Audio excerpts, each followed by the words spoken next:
Ótima tarde, mulheres! Sejam muito bem-vindas a mais um episódio do Chá Próspero.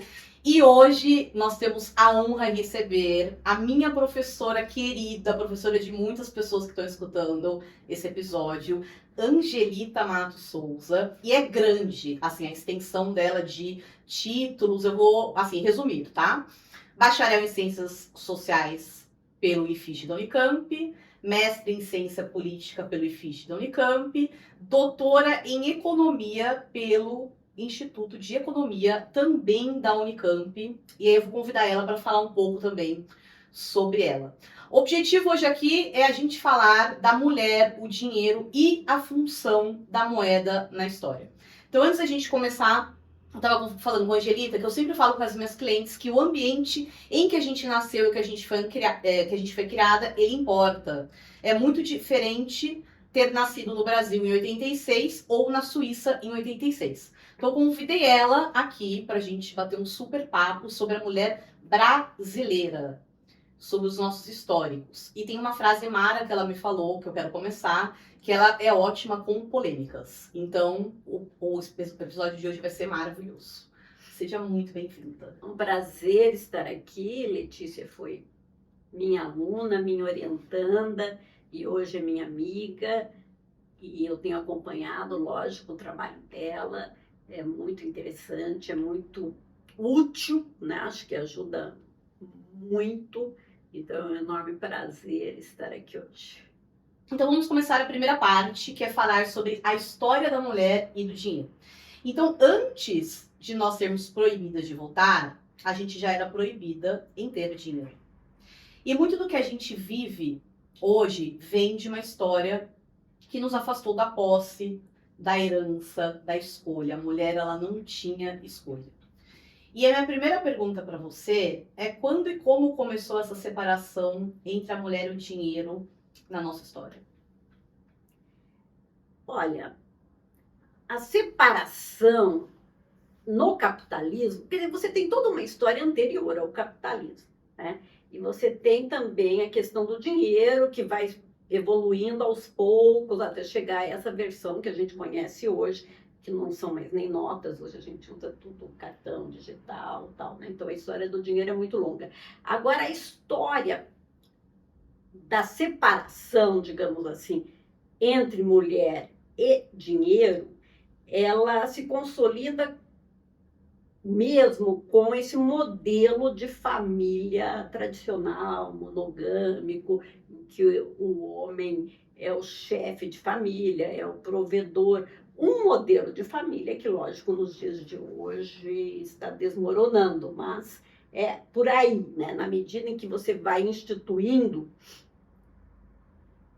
o casamento monogâmico como regra, né, e a mulher subordinada ao homem, o controle do dinheiro passa a ser do patriarca, né? São sociedades. Agora, antes do capitalismo, a gente tem, e antes mesmo, na pré-história, digamos assim, a gente tem comunidades, formas de vida, né, sociedades que são igualitárias, né, na questão de gênero. Temos até sociedades primitivas em que o papel da mulher é que é dominante, mas no capitalismo ocorre essa separação entre o lar, que seria o espaço da mulher, e o espaço do trabalho remunerado, que seria o espaço do homem. Essa separação, ela fica muito nítida, né? Agora, na medida que o capitalismo...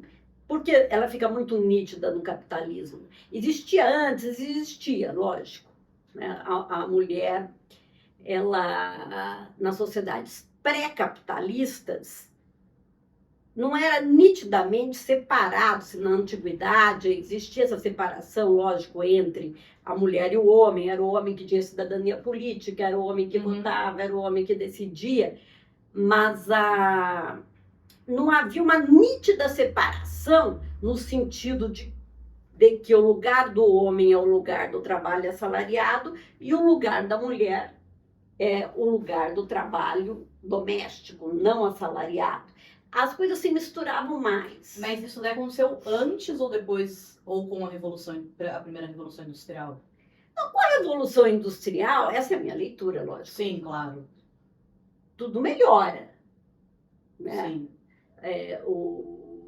A tendência do capitalismo, sobretudo o capitalismo mais desenvolvido, o capitalismo onde a social-democracia é mais avançada, né? A tendência do capitalismo é melhorar muito a vida das mulheres, né? Porque nas sociedades pré-capitalistas, feudais, patriarcais, estamentais, a posição da mulher era muito subordinada. Você pega a posição da mulher na sociedade patriarcal brasileira, isso a gente vê nos livros, no Casa Grande Senzala, era horrorosa, né? Era de uma opressão absurda, né? A opressão do homem sobre a mulher era absurda. E a opressão da mulher sobre a mulher escravizada era absurda. Sim. Então, era uma sociedade muito qualitativamente muito inferior à capitalista, conforme o capitalismo vai se desenvolvendo no Brasil, né? Então, essa história que a gente conversou, né, de você tratar como patriarcal, ela tem que ser muito entre aspas, porque patriarcal é a sociedade pré-capitalista. A sociedade capitalista, você pode dizer que é machista, o machismo que nós estamos combatendo e que tende a se atenuar e pode ser até superado no capitalismo, na minha opinião. O capitalismo não precisa ser necessariamente machista para seguir em frente. Ele é porque está configurado dessa forma e é vantajoso para os homens e para a forma como o próprio sistema funciona. Mas o capitalismo não precisa ser machista, né? Então, é diferente de uma sociedade pré-capitalista, patriarcal, onde a hierarquia do homem sobre a mulher, da mulher sobre a escravizada, está rigidamente estabelecida, é o alicerce da sociedade. No capitalismo, não, né? No capitalismo, tudo que não tem nada sólido, né? Sim, tudo líquido. Ô, Angelita, o que eu vejo muito hoje é que tem muitas mulheres que hoje começam a prover as casas. Então, esse modelo de família tradicional, onde se separava muito a mulher do dinheiro, hoje isso está mudando na prática. Isso está mudando. Então, tem muitas mulheres que estão provendo a casa, que estão gerando muito mais dinheiro com o marido. Só que o que eu vejo? A mentalidade delas ainda está para a família tradicional. Então, mesmo ela ganhando mais direitos, ela tendo uma posição melhor no trabalho, ou empreendendo, porque hoje a mulher tem escolha, é muito diferente daquela época. A mentalidade dela, ela se culpa, parece, por ganhar mais. Olha que interessante. Porque a mentalidade ainda, foi como eu falei brincando, né? Que a gente está em 2025, mas a nossa mentalidade brasileira ainda está no Casa Grande Senzala. Eu acho que as mulheres, não adianta apenas culpar os homens, né? As mulheres precisam avançar muito na visão de mundo, né? Sim. Como elas veem as relações amorosas, afetivas, familiares, né? Então, não é é muito fácil você ficar culpando o homem e não assumir a sua responsabilidade nessa estrutura machista predominante. É muito comum mesmo, a mulher se auto-boicotar para evitar atritos com o marido. Totalmente. Né? Porque se ela se destaca muito, o marido fica ressentido. Então, ela boicota a própria carreira para preservar a relação com o marido. Isso é muito comum. Muito comum, né? E muito interessante você falar isso, porque eu digo que a mulher, ela não tem medo do sucesso, do fracasso, ela tem medo do sucesso. Porque e se eu tiver sucesso, como que esse homem vai me olhar? Se eu tiver sucesso e eu ter destaque, ou realmente ser reconhecida, como que a minha mãe vai me olhar, meu pai vai me olhar? Eu não sei o que é isso. Eu até atendi uma cliente hoje, e ela falando que ela precisava realmente arriscar, que ela estava no momento, será que eu arrisco ou será que eu não arrisco? Porque ela não se sentia autorizada a gerar mais dinheiro com a mãe dela. Não, isso é muito... Eu tenho... Agora eu não me lembro o nome da série, mas é uma mulher que vira primeira-ministra na Dinamarca, se eu não me engano. E quando eu comecei a ver essa série e vi que ela seria primeira-ministra, eu comentei com uma amiga, o marido vai se separar dela. e batata. Alguns episódios depois, separação. O homem não consegue lidar com o sucesso das mulheres. Eu conheço muitas mulheres hoje em dia que preferem se relacionar com homens mais jovens, porque elas acham que os mais jovens foram melhor educados e lidam melhor com o sucesso do que os homens mais velhos. Né? Eu não sei se isso é verdade, porque eu nunca me relacionei com homens mais jovens. Eu também não. Mas é uma outra mentalidade, né? Eu vejo muito essa questão da mulher também em relação a bens. Antigamente, qual é a sua visão sobre isso? Porque antigamente eu tô falando 1960, 70, 50 para trás. As mulheres não tinham, por exemplo, bens no nome delas. Não tinham, era tudo no nome do marido ou do pai. Já chegamos ao ponto do pai ter que assinar e autorizar o casamento, dar um dote. E hoje ainda mesmo, poucas mulheres ainda têm bens no nome delas, salvo quando o governo incentiva, né? Ao incentivo do governo em fazer o Minha Casa Minha Vida, Minha Casa Minha Vida no nome da mulher, tudo mais. Então hoje eu vejo que ainda tem essa questão de não, a casa é no nome do marido, a conta do telefone é no nome do marido, não mudou nada.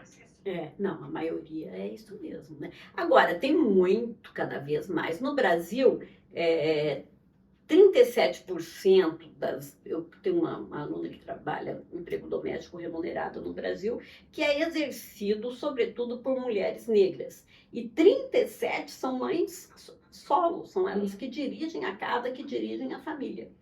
Então, isso, né, vai se tornando cada vez mais comum. Porque os homens, de certa forma, abandonam a família com muita tranquilidade.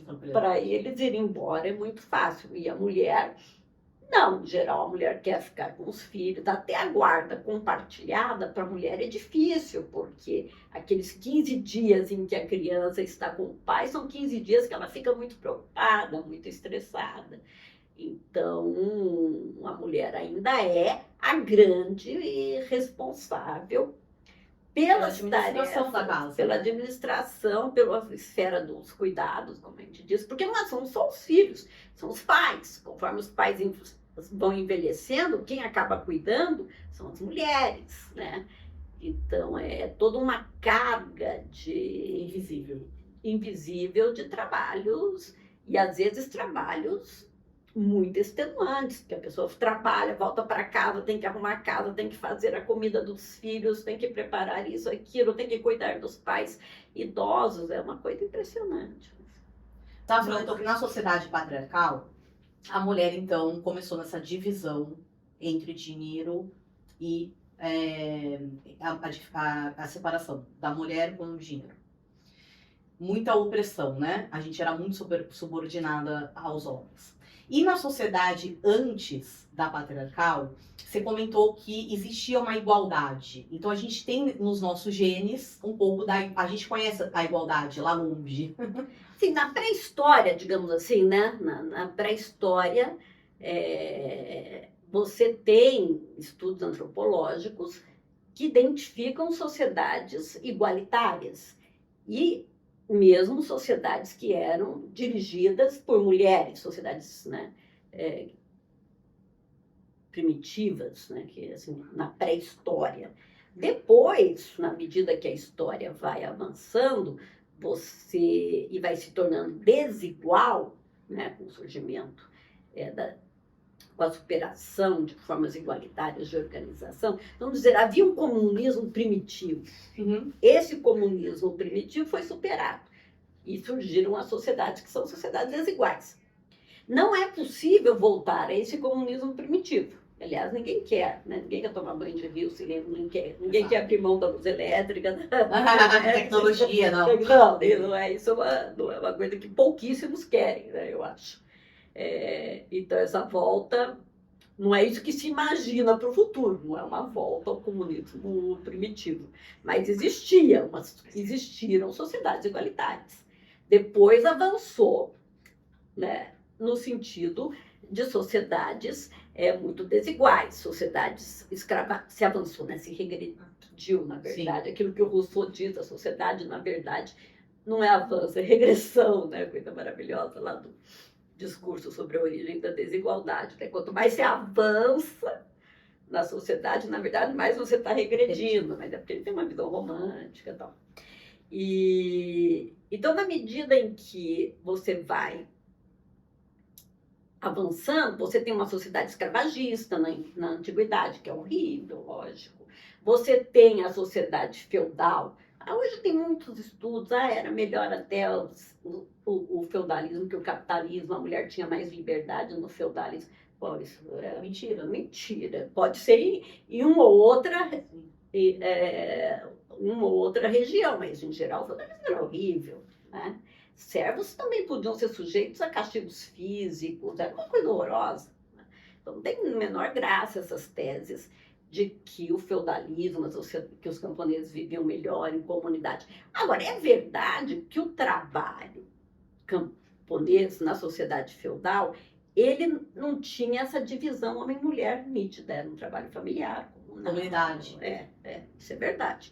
Agora, na medida em que o capitalismo vai se instalando, superada a fase mais brutal do capitalismo, né, do seu início, que submetia mulheres, crianças, trabalhadores a condições muito, muito precárias, na medida em que o capitalismo avança e que direitos sociais vão sendo conquistados, a própria posição da mulher vai melhorar. Tudo com muita luta, lógico. As mulheres lutaram pelo voto, as mulheres lutam por direitos, lutam por igualdade salarial. Nada é dado de bandeja. Sim. Né?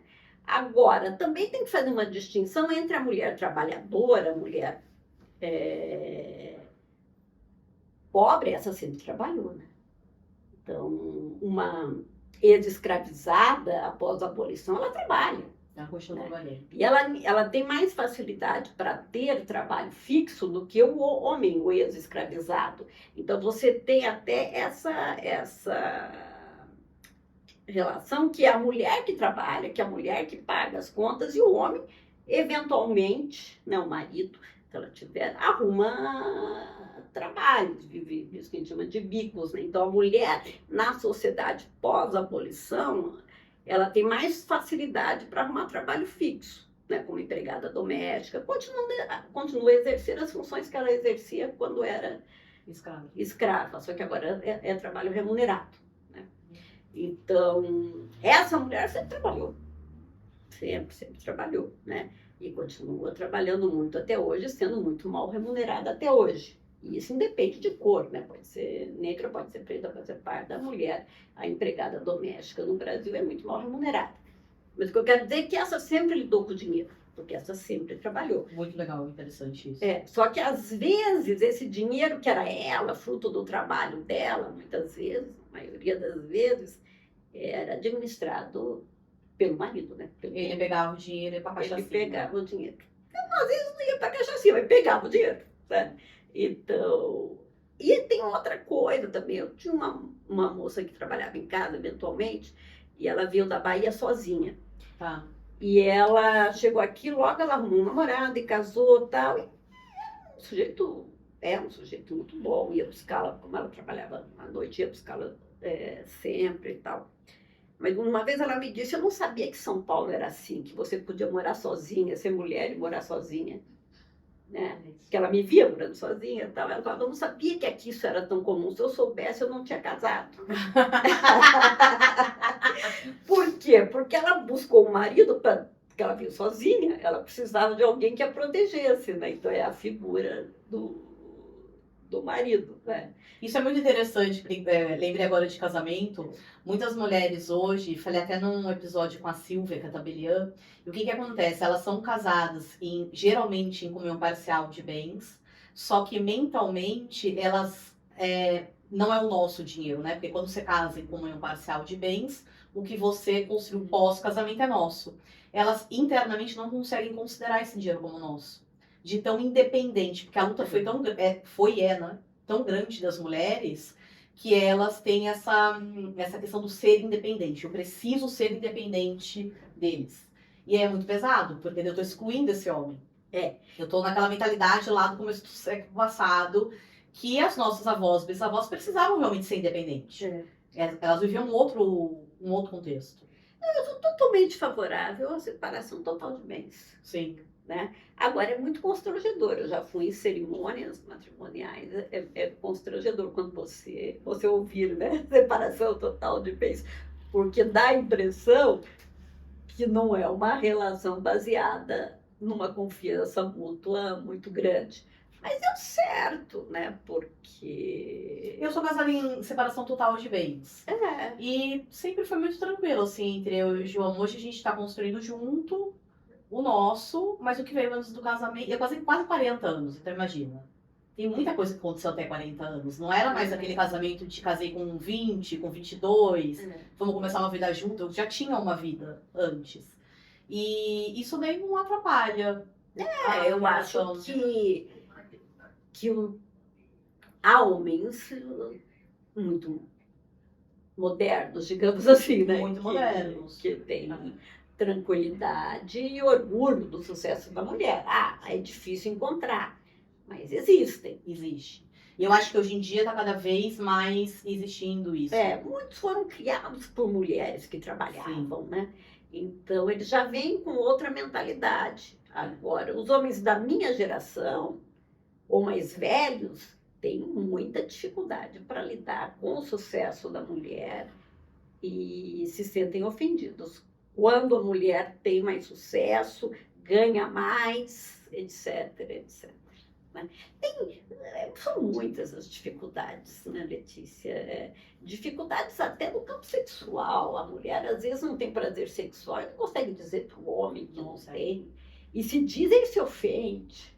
E a mulher que tem essa questão sexual também tem uma questão com o dinheiro, né? Porque é tudo a mesma energia. Lógico. Quando eu comecei a falar sobre dinheiro, que eu senti que não, preciso falar da relação do dinheiro com a mulher, que é muito diferente de falar de mercado financeiro, ganha 100 mil reais em 5 dias, não, qual é a relação do dinheiro da mulher? É um tabu.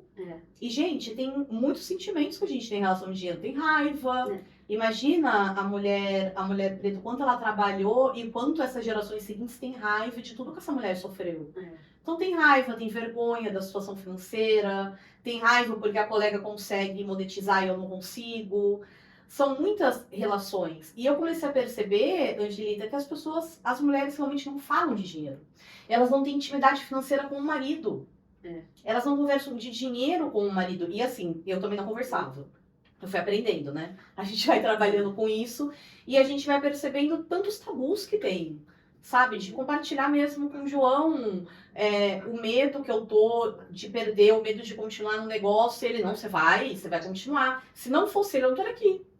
Por quê? Porque tem aqueles medos de, eu vou desistir, é muito difícil, tantas coisas, sabe? Às vezes mesmo ele fala, Letícia, você tá gastando muito nisso, porque a gente é meio louca no gasto, né? Às vezes a gente gasta onde não precisa. E é legal ter um parceiro que olha e fala, olha, será que isso tem realmente valor? Só que isso não é a realidade. A gente não fala de sexo, a gente não fala do nosso dia a dia, porque sexo e dinheiro permeia tudo. Né? Eu acho que são as duas questões centrais na relação entre homens e mulheres, ou pessoas do mesmo sexo, na relação matrimonial, né? Quer dizer, são dois temas muito difíceis de serem abordados. Sim. Né? Tanto o dinheiro como o prazer sexual. Né? Se aquela relação te propicia... Eu conheço inúmeras, eu já tive relacionamentos sem prazer sexual, mas você queria a companhia do namorado, do homem, e ia levando, né? Hoje, lógico que não, né? Porque eu já sou uma mulher entrando na terceira idade. Hoje, se não tá bom, eu já digo, querido, bye, sou meio Detroit, não sabe? Querido. Tá ótimo. Mas não eram questões, na minha juventude, eram questões que eu nem tocava no assunto, né? E eu vejo que melhorou. Hoje se fala mais, hoje os casais falam de dinheiro, falam de prazer sexual, falam de tudo, mas ainda precisa melhorar muito. Muito. Aproveitando, quando você escolheu ser bacharel em ciências sociais, na sua época, como que era a mulher naquela época? na faculdade, escolher estudar política, falar sobre política? Olha, eu tive uma criação, na verdade, muito liberal, né? Porque meu pai era muito liberal. Meu pai não era nem um pouco machista, ele me tratava exatamente como ele tratava os meus irmãos. Eu tenho 2 irmãos homens, né? Então, quando eu cheguei na faculdade, eu já tinha isso, assim, de ser muito autônoma, de ser muito liberal mesmo, né? Na coisa de achar que eu podia fazer o que eu bem entendesse. Uhum. Né? Eu não tive uma, embora eu tenha estudado em colégio beneditino, até a 8ª série, do Jardim da Infância até a 8ª série, eu era meio rebelde também, não levava muito, né, a sério todas aquelas recomendações. Mas o que te movia naquela época era o estudo, era a causa, era a revolução ou era dinheiro? Nunca foi dinheiro, foi sempre. Eu sempre gostei muito de ler, né? Desde muito jovem. Eu não gostava tanto de estudar, não gostava tanto de ir à escola, de estudar coisas que eu não gostava, tanto até que eu tinha sempre professor particular de matemática, química, essas coisas que eu não gostava muito. Mas eu gostava muito de ler. E aí, quando eu fui prestar vestibular, eu tinha um professor de literatura que eu gostava muito, tinha um professor de história também com quem eu conversava. E eu tinha isso, eu pensava em jornalismo ou história. E acabei indo, né, para ciências sociais meio por acaso, sem saber direito Que era. o que era. Meu pai mesmo não tinha a menor ideia do que era. Ele falava que eu fazia serviço social. Porque ninguém sabia muito bem o que era ciências sociais, né? E aí no curso eu me encontrei, porque é um curso difícil, né, Letícia? É um curso difícil. Põe a tua cabeça, dá um giro, né? Tudo aquilo que você achava mais ou menos sólido nas ciências sociais, você descobre que, né, nada, que tudo que é sólido desmancha no ar, digamos assim, né? Então, é um curso difícil, mas é um curso maravilhoso. Depois eu fui para a ciência política e aí eu comecei a perceber que o meio acadêmico era muito machista. Foi aí que eu comecei a perceber. Porque a ciência política ela era mais machista que a sociologia e a antropologia, que são as 3 áreas do curso de ciências sociais. Mas eu fui perceber mesmo o machismo no mundo acadêmico na economia. Então, eu saí do IFCH, que era um ambiente, lógico, de ciências sociais, filosofia, as porra loucas, digamos assim, da Unicamp, estava ali no Instituto de Filosofia e Ciências Humanas. Embora a ciência política fosse mais comportada. Tem até uma piada que se conta muito, né, sobre a ciência política aqui. Então, tem o encontro da Unbox, que é o maior encontro de pós-graduação das ciências sociais, né? E aí se conta essa piada, que todo mundo estava no hotel, que chegou de madrugada, os antropólogos resolveram tirar a roupa e pular na piscina. Os sociólogos foram para a beirada da piscina observar. E os cientistas políticos chamaram a polícia. Então, quer dizer, a ciência política, ela já é, né, mais comportada dentro das ciências sociais. E no mestrado eu comecei a perceber que havia machismo num curso de ciências sociais, né? Imagina. Mas quando eu fui para economia foi um choque. Não, total, porque ali na Unicamp, principalmente, é totalmente dividida. É tipo uma cidade, bairro, né? é um do lado do outro, mas é o rico. A gente chamava de Olimpo, né? Olimpo. Mas a economia era no IFCH, né? Depois é que mudou para o Olimpo. Então, quando eu fui para o Olimpo, é que eu realmente falei, meu Deus, como pode? Estou dentro de uma universidade, como pode tanto machismo, né? Foi ali que o machismo me chamou muito a atenção pela primeira vez. Porque o ambiente na minha casa não era machista. Nas ciências sociais, eu fui perceber que era, mas já no mestrado, na ciência política. Agora, na economia foi um choque. Era Era cenas assim, sabe?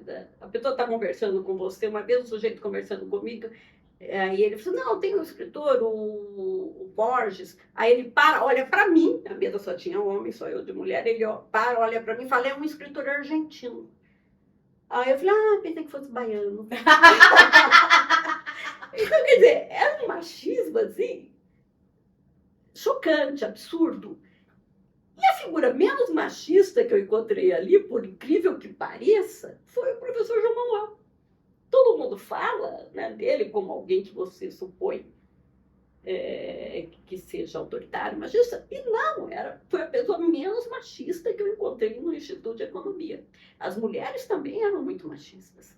Então, eu comecei a perceber o machismo ali no Instituto de Economia, essa que é a verdade. Eu aprendi muitíssimo. Sim. É maravilhoso, tive professores E maravilhosos. na construção da sua carreira acadêmica, escritora de livro, estudos, você sentiu isso também ou hoje é mais fácil?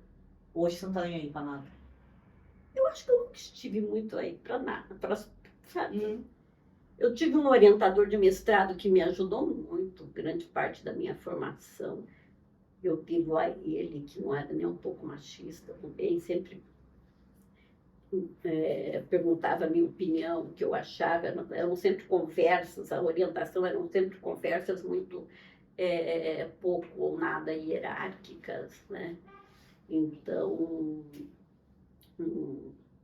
não tive dificuldades nenhuma no mestrado com essa coisa do machismo, mas o ambiente é muito machista, o ambiente acadêmico é muito machista. Aqui na Unesp, e olha que eu dou aula no curso de geografia, que geografia no Brasil deve ter mais mulheres que homens, é machista. Né? Os homens conversam entre eles. Agora, eu acabei, eu acho, imagino, não sei se é uma autoimagem equivocada, narcisista, digamos assim, mas eu acho que o meu trabalho é relativamente reconhecido. Sim, total. Né? Então, você trabalha com teoria de Estado, que é um tema mais trabalhado por homens. Tenho amigos que sempre pedem a minha opinião. Então, eu imagino que embora haja muito machismo, há mesmo, o mundo acadêmico é muito machista, que eu consegui um certo... O seu lugar. O meu lugar. Porque tem muito também essa coisa, né, da síndrome do impostor, que atinge muito a mulher. Né? A mulher, por mais que ela faça, por mais que esteja bom o que ela faz, ela nunca acha que ela está sempre insegura, tal, né? Sempre achando que não é tão bom assim, que o trabalho do amigo é melhor. Eu acho muito isso, que eu tenho amigos muito brilhantes, então às vezes eu olho o livro, eu leio o livro de um amigo, eu falo, filha da esse livro é muito bom, mas acho que... Mas não porque você é menos, né? Mas sim porque você se inspira naquilo, sim. Você reconhece o conteúdo. Às vezes eu sou menos mesmo, às vezes sim, um amigo é melhor mesmo.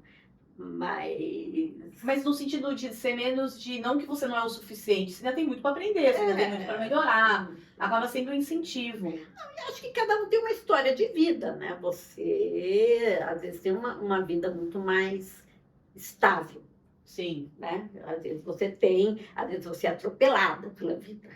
Né? Sim. Então também tem que levar em consideração a mulher em que engravida, é óbvio que ela vai ter mais dificuldade na vida, na produção, que ela vai produzir menos, porque ela tem um bebê para cuidar, tem um bebê para amamentar. Então tem que considerar todas as circunstâncias de cada pessoa, né?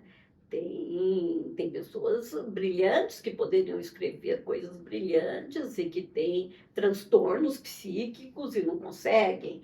Tem mulheres brilhantes, maravilhosas, que não conseguem ter o mesmo desempenho que o marido, porque são elas que cuidam dos filhos. Sim. Então tem que olhar sempre caso a caso. Né? Cada contexto. Andy, para a gente finalizar esse primeiro bloco, o que mudou de fato nesses últimos 2 séculos na nossa vida como mulher profissional e como dinheiro?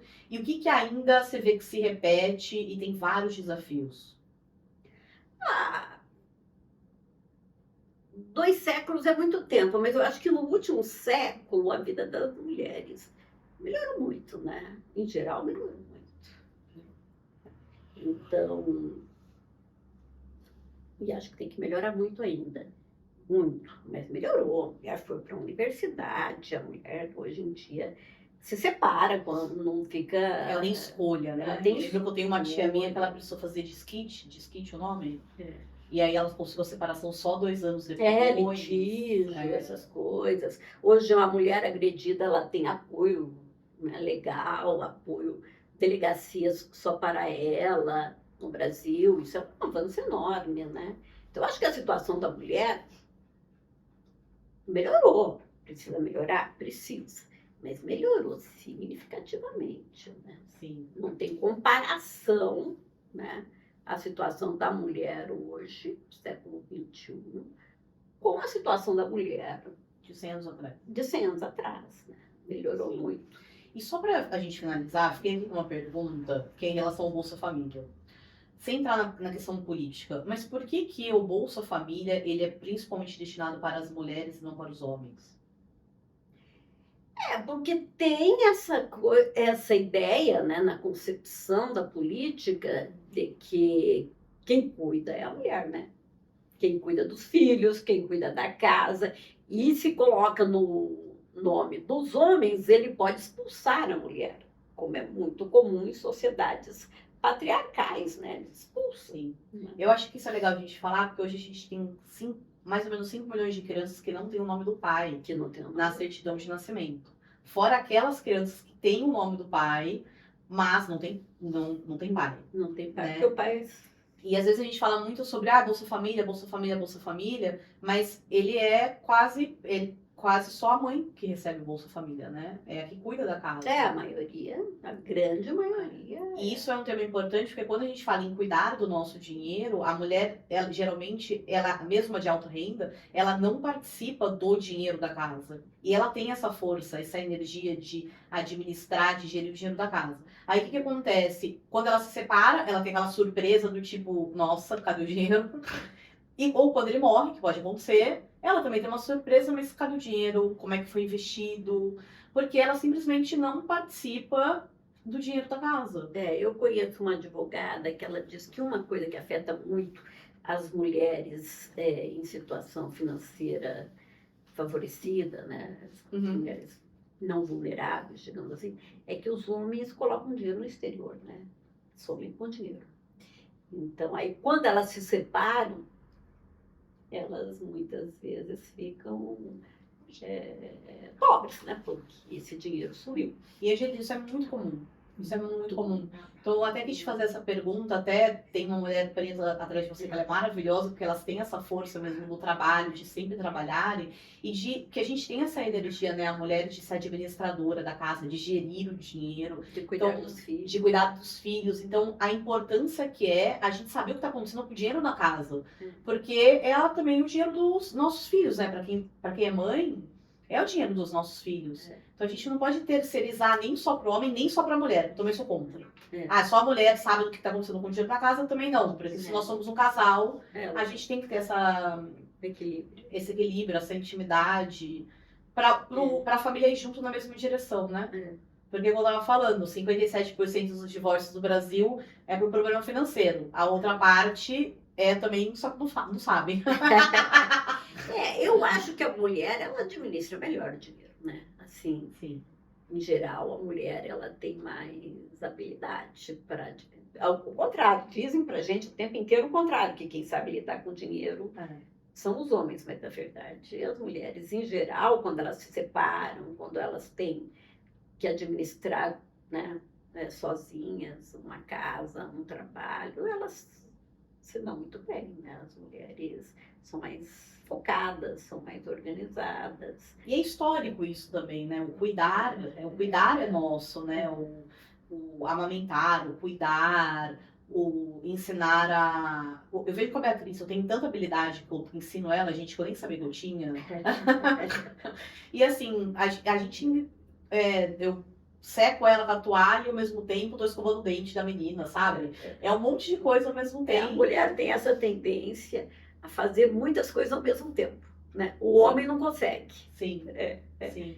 isso é uma coisa que todo mundo nota a respeito da gente, né? A gente tem essa tendência de fazer muita coisa ao mesmo tempo, né? Eu estou respondendo um e-mail, aí de repente me vem uma ideia de um autor que eu devia colocar no meu texto, aí eu estou aqui, entro no computador ao mesmo tempo para anotar aquilo para eu não esquecer. A gente tem essa coisa muito de multifuncional, né?